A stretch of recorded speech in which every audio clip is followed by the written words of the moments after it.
On to our top story tonight. And Parliament has rejected President Kenyatta's nomination of former Kenya Power MD Ben Chumo to chair the Salaries and Remuneration Commission.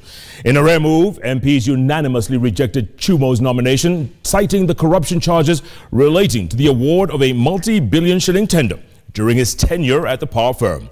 And as Francis Gashuri reports, Chumo's rejection sets a new precedent in the appointment of nominees facing graft allegations.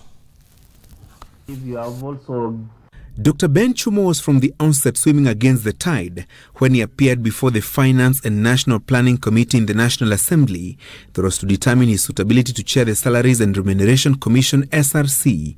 The public uproar over his vetting just days after he was arraigned in court to face 3 counts of graft and abuse of office charges, complicating his situation. The committee in its report rejected Chumo's nomination, a position that was backed by both Jubilee and opposition members of Parliament in the House plenary session. Based on the above issues, Mr. Speaker, the committee is of the view that the nominee is unsuitable to be appointed as a chairperson of SRC. And Mr. Speaker, even more so, we must protect the integrity of this House. Speaker, we have been called MPs, and the matter we are dealing with is a serious matter. Chumo becomes the first presidential nominee to be rejected by Parliament over integrity issues and sets the precedence for future vetting procedures. Kenyans are asking, where was the DCI, where was the EACC when the president was presenting the name of this nominee in front of Parliament? And in fact, if I were him, if he was a man of high integrity, he would have said, I am not, he would have appeared before the committee and told them, I want to excuse myself from this vetting. I want to decline the nomination until I will have sorted out my case in court.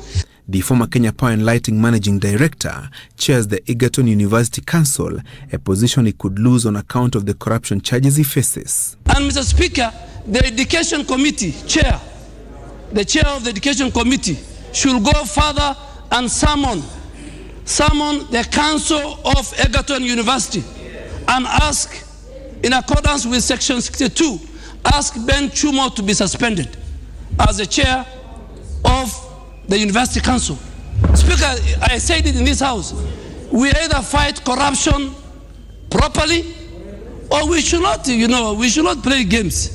The House urging the National Intelligence Service (NIS), the Directorate of Criminal Investigation (CID), and the Ethics and Anti-Corruption Commission to conduct thorough background checks on every nominee to determine their suitability and advise the President before he submits their names to Parliament for vetting. Francis Gashuri, Citizen TV.